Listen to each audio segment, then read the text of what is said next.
안녕하십니까. 또 이렇게 제가 또 사랑하는 우리 성도님들의 새벽에 만나니까 너무 좋은데요. 또 제가 근데 너무 부족해서 항상 이 강단이 저에게는 너무나 늘 부담이 됩니다. 그런데 이제 교회 상황이 또 상황인 만큼 또 부족한 제가 이렇게 강단에 섰으니까 또 여러분께서 많이 이해해 주시기를 바라고요. 이제 목사님이 다시 이제 강단에 복귀하실 때까지 제가 목요일 날 새벽 설교를 맡게 되었습니다.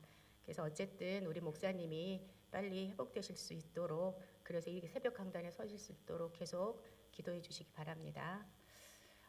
참 공교롭게도 원래 제가 이제 정했던 오늘 설교 본문 말씀은 아니었는데요.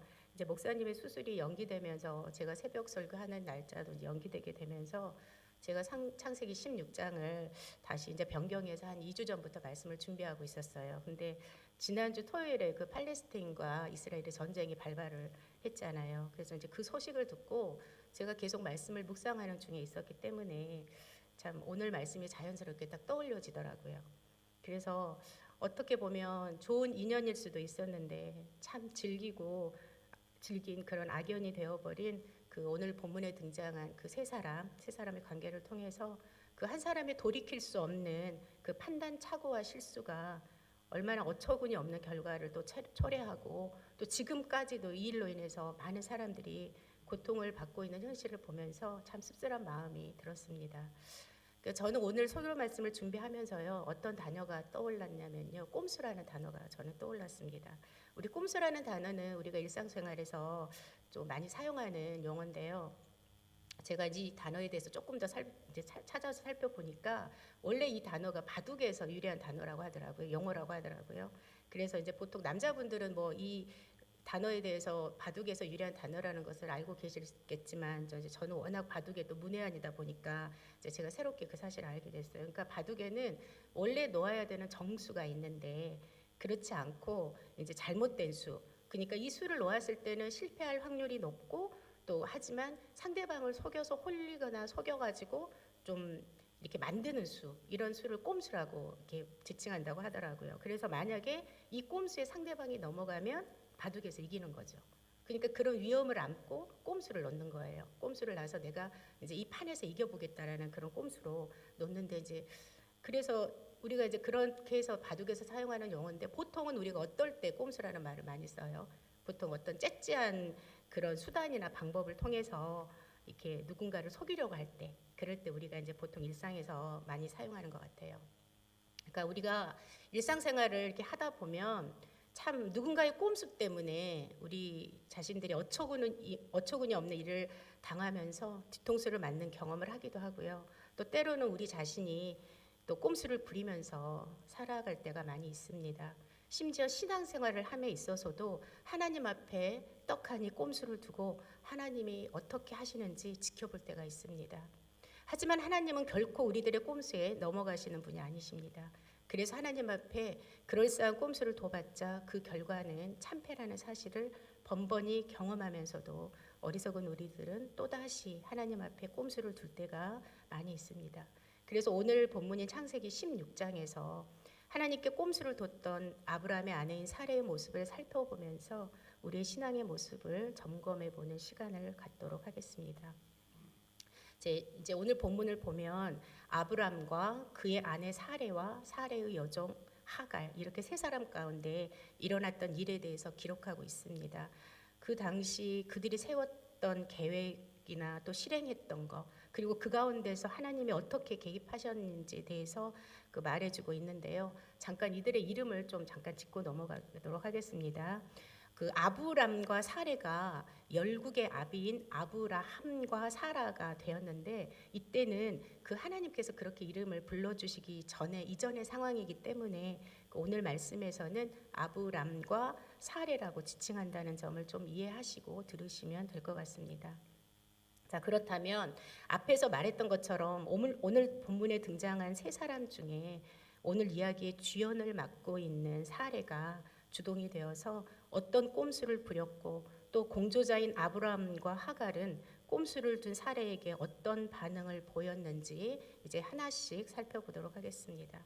자, 첫째로 사레의 꼼수는 아브라함에게서 배운 것입니다. 오늘 본문 1절 상반절에서 아브라함의 아내 사레는 출산하지 못하였고 그에게 한 여종이 있으니 애굽 사람이요 이름은 하갈이라 라고 사레에 대해 설명하고 있습니다.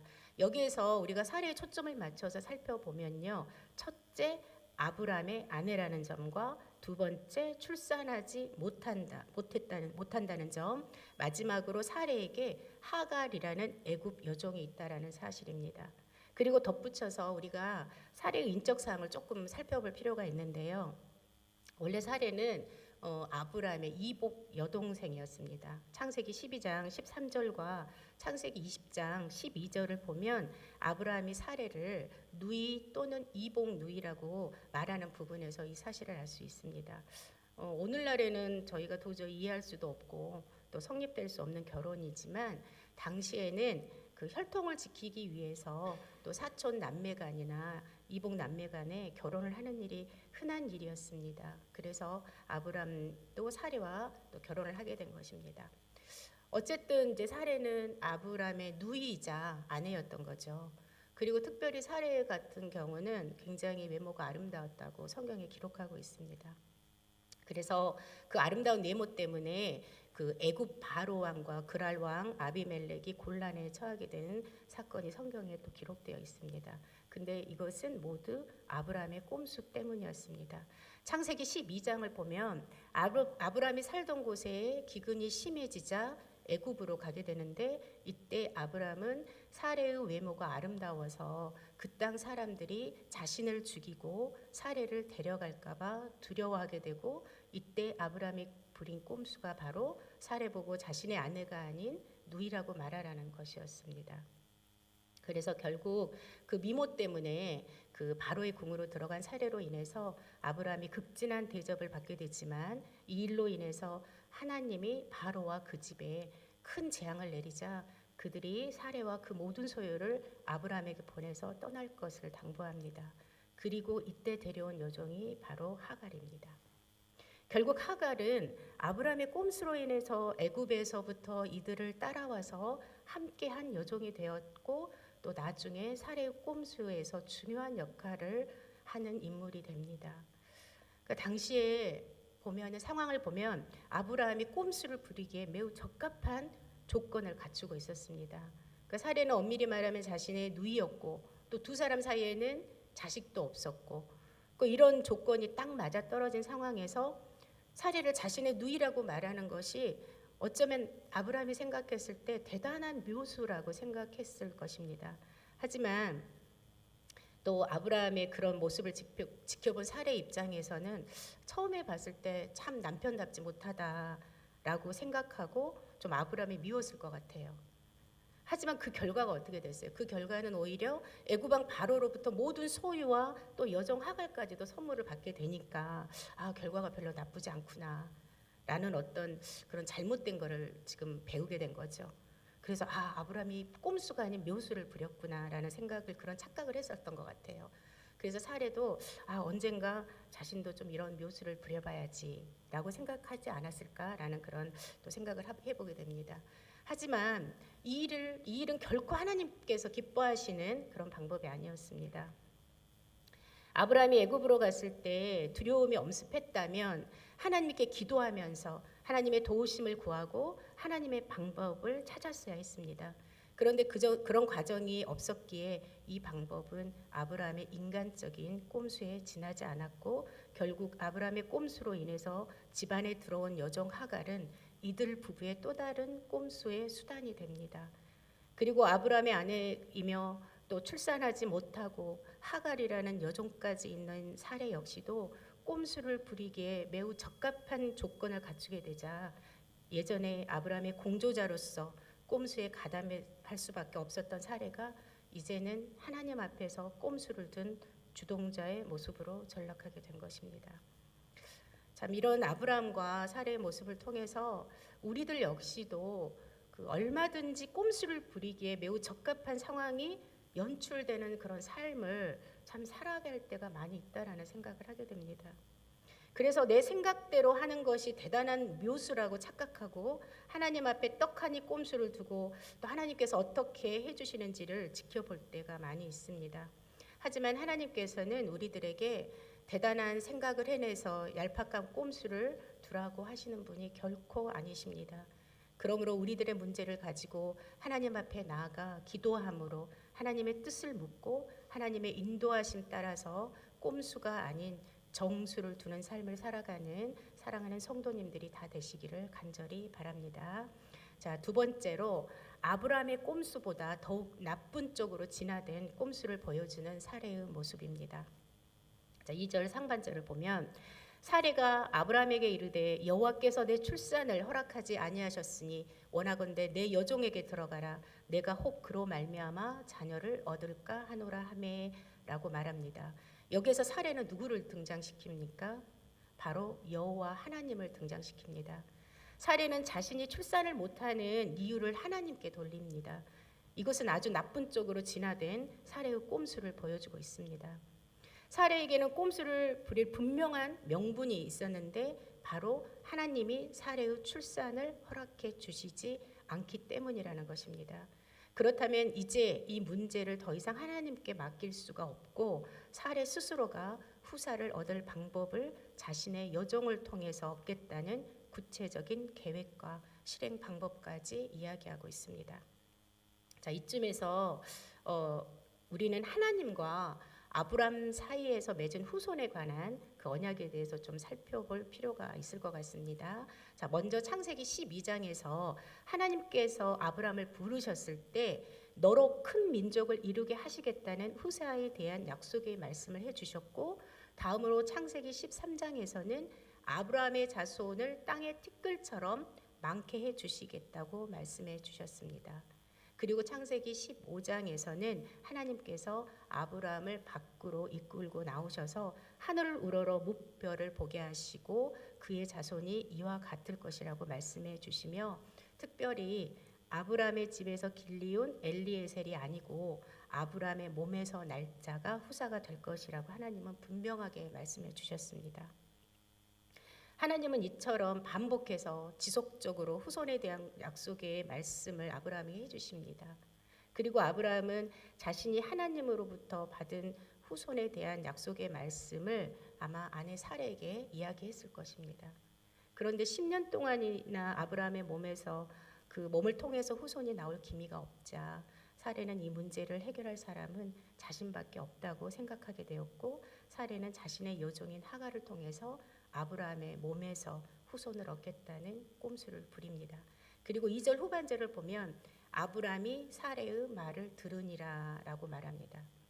여기에서 아브라함은 사레의 꼼수에 대해 어떠한 반박도 하지 않고 사레의 말을 듣습니다. 이런 아브라함의 모습에서 누구를 떠올리십니까? 제가 예전에 창세기 말씀드렸을 때 아담이 떠오르시죠. 자, 아담은 하와가 준 선악과를 묻지도 따지지도 않고 덥석 받아 먹었습니다. 하나님의 금령을 생각하지 못하고 하와가 준 선악과를 받아 먹은 아담처럼 아브람 역시도 사레의 말도 안 되는 꼼수에 대해 묻지도 따지지도 않고 하라는 대로 합니다. 그런데 창세기 15장 6절을 보면 아브람이 여호와를 믿으니 여호와께서 이를 그의 의로 여기시고 라고 말합니다.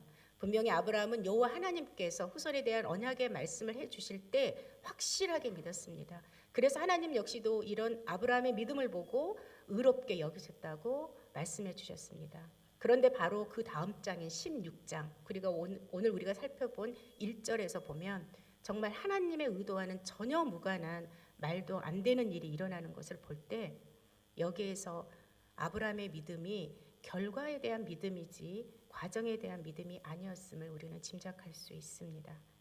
그러니까 어떤 수단과 방법을 써서라도 결과적으로 자신의 몸에서 나온 후손을 얻으면 된다라는 생각 때문에 아브라함은 아주 나쁘게 진화된 사레의 꼼수에 묻지도 따지지도 않고 동조해버린 꼼수의 공조자가 된 것입니다. 우리들 역시도 이런 실수를 많이 저지르면서 신앙생활을 하고 있다는 생각을 합니다. 하나님의 약속의 말씀이 이루어질 것을 믿는다고 고백하지만 반쪽짜리 믿음을 가지고 살아갈 때가 너무나 많이 있다는 것입니다. 그래서 하나님이 나에게 말씀해 주신 약속의 결과를 이루기 위해서 내가 직접 계획을 세우고 내 방식대로 그 일을 실행시키려는 꼼수를 부리며 때로는 주동자가 되고 때로는 공조자가 되어서 살아갑니다. 그러면서 하나님께서 지금까지 해주시지 않았기 때문에 이렇게 하는 거라고 핑계를 대며 나름대로의 정당한 이유를 들어 자신의 꼼수를 합리화시킵니다. 하지만 우리들의 믿음은 결과만을 믿는 믿음이 아니라 그 결과를 이루어내기 위해서 거쳐야 하는 과정까지도 하나님의 선하신 방법대로 이루어져 갈 것을 믿는 믿음이어야 합니다. 그러므로 하나님이 우리들에게 해주신 약속의 말씀을 믿고 그 약속이 이루어지기 위해서 거쳐야 하는 모든 과정을 친히 인도해 가시도록 하나님께 전권을 맡겨드리며 반드시 약속의 말씀이 성취되는 놀라운 하나님의 은혜를 경험하는 사랑하는 성도님들이 다 되시기를 간절히 바랍니다. 자, 이제 세 번째로 자신의 꼼수로 인해서 자업자득의 고통을 당하면서도 남을 탓하는 사례의 모습입니다. 오늘 본문 3절부터 5절까지 말씀을 다시 한번 살펴보면 아브라함의 아내 사레가 그 여종 애굽 사람 하갈을 데려다가 그 남편 아브라함에게 첩으로 준 때는 아브라함이 가나안 땅에 거주한 지 10년 후였더라. 아브라함이 하갈과 동침하였더니 하갈이 임신함에 그가 자기의 임신함을 알고 그의 여주인을 멸시한지라. 사레가 아브라함에게 이르되 내가 받는 모욕은 당신이 받아야 옳도다. 내가 나의 여종을 당신의 몸에 두었거늘 그가 자기의 임신함을 알고 나를 멸시하니 당신과 나 사이에 여호와께서 판단하시기를 원하노라 라고 말합니다. 여기에서 모든 일을 행하는 데 있어서 주동자가 바로 사레임을 우리는 알 수 있습니다. 사레가 하갈을 데려다가 남편 아브라함에게 첩으로 주었다고 말하며 그때가 가나안에 거주한 지 10년 후였다고 그 시기를 분명히 명시하고 있습니다. 그리고 아브라함과 동침한 하갈이 바로 임신을 하게 됩니다. 여기까지 보았을 때는 사레의 계획은 매우 순조롭게 잘 진행되고 있는 것처럼 보입니다. 그런데 사레가 생각하지도 못한 변수가 생기는데 바로 하갈이 자신의 임신으로 인해 여주인인 사레를 멸시하게 된 것입니다. 그리고 이런 상황에서 사레는 아브라함을 탓하고 하갈을 탓하면서 자신이 하갈로부터 받는 모욕을 아브라함이 받아야 하며 이 일에 대해 하나님께서 판단하실 것이라고 으름장을 놓습니다. 이제 사레에게 있어서 아브라함의 몸에서 나올 후사고 뭐고 이제 다 필요 없게 된 겁니다. 그냥 눈에 가신 하갈을 멀리 내쫓고 싶은 그런 마음만이 간절합니다. 이럴 거면 도대체 왜 꼼수를 부렸는지 참 이해가 되지 않고 안타깝지만 사레에게는 자업자득이라는 생각이 듭니다.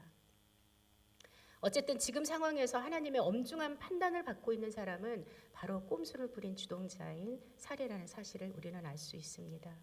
사레가 하나님으로부터 판단을 받은 결과로서 아브라함과의 관계에 균열이 생기고 가정에 갈등이 야기됩니다. 그리고 이로 인해 사레는 말할 수 없는 심적 고통을 받습니다.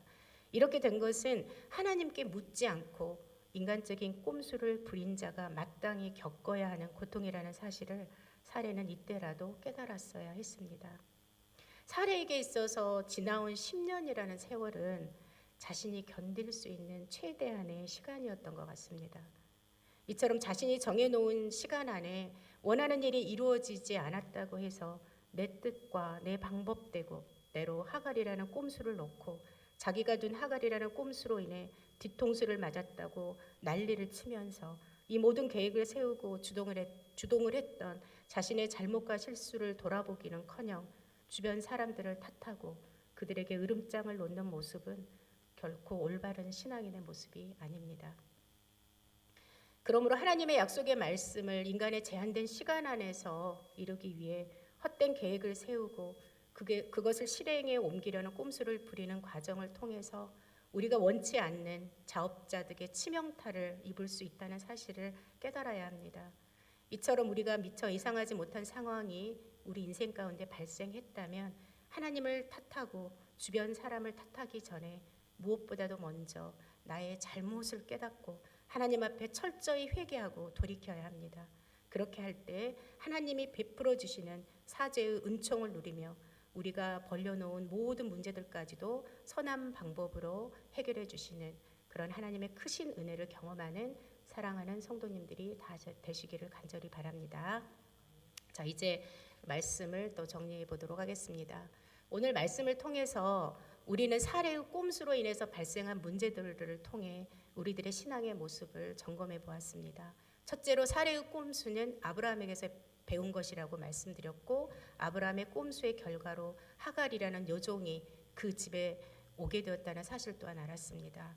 그리고 아브라함이 문제를 만났을 때 그 상황을 모면할 딱 맞아 떨어지는 조건을 가지고 있다고 해서 인간적인 꼼수를 부렸던 적이 있었고, 그 꼼수가 먹혔던 그런 간접 경험을 통해 사례 역시도 꼼수를 부리기에 딱 맞는 조건을 갖추게 되자 하갈을 통해 꼼수를 부렸지만, 이런 모습은 오히려 분별력을 상실한 모습이며 하나님께 기도하면서 하나님의 방법을 찾았어야 했음을 깨달았습니다.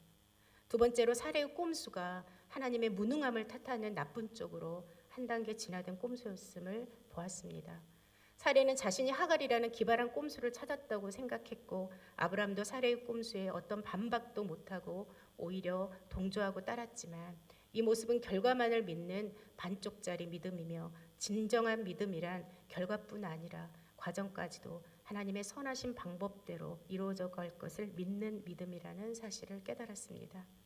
세 번째로 자신이 부린 꼼수로 인해서 자업자득의 고통을 받는 사례의 모습을 보았습니다. 사례는 자신이 부린 하갈이라는 꼼수로 인해 고통을 당하면서도 자신의 잘못을 깨닫지 못하고 아브라함과 하갈을 탓하며 또다시 하나님께서 판단해 주실 것이라고 자신은 아무런 잘못이 없는 사람처럼 말합니다. 사례는 하나님의 약속을 인간의 제한된 시간 안에서 이루려는 인간적인 욕심으로 꼼수를 부린 사실에 대해 하나님 앞에 철저히 회개했어야 했습니다. 그러므로 하나님의 약속을 인간의 제한된 시간 안에서 이루려고 했던 우리들의 욕심과 하나님이 우리에게 약속해 주신 결과만을 얻기 위해 모든 과정을 우리의 뜻대로 하려는 꼼수를 부렸던 우리의 죄악된 모습을 회개해야 함을 깨달았습니다. 그러므로 하나님이 우리에게 주신 약속의 말씀을 이루기 위해서 인간적인 꼼수를 부리지 말고, 우리들이 원하는 목적을 이루기 위해서 수도 없이 만들어낸 하갈이라는 꼼수를 우리들의 인생에 끌어들여서 결국에는 그 하갈로 인해 배신당하고 고통당하는 어리석은 신앙의 삶을 살지 말고, 오직 처음부터 끝까지 모든 과정과 결과를 하나님께 온전히 맡기고 하나님께서 반드시 이루실 약속의 말씀을 바라보면서 굳건한 신앙의 삶을 살아가는 사랑하는 친구교회 성도님들이 다 되시기를 예수님의 이름으로 축복합니다. 다 함께 기도드리신 후에 주기도문으로 예배를 마치겠습니다. 사랑의 하나님 아버지, 우리들 각자에게 약속의 말씀을 주시고 그 약속을 이루시기 위해 지금도 일하고 계시는 하나님을 믿음의 눈으로 바라보기 원합니다. 여전히 우리가 원하는 때에 하나님의 약속이 이루어지기 원하는 갈망 때문에 인간적인 계획을 세우고 수없이 많은 하갈이라는 꼼수를 하나님 앞에 두었기 때문에 우리의 신앙의 여정이 힘들었고 우리들의 인생이 참 고달팠음을 깨달았습니다. 이제는 우리의 제한된 시간 속에서 하나님의 능력을 무력화시키지 말고 하나님의 때에 하나님의 가장 선하신 방법대로 우리와의 언약을 반드시 이루실 하나님을 절대 신뢰하며 하나님께 우리의 모든 신앙의 여정과 결과를 전적으로 의탁하며 살아가는 우리 모두가 되게 해 주시옵소서. 예수님의 이름으로 간절히 기도합니다. 아멘.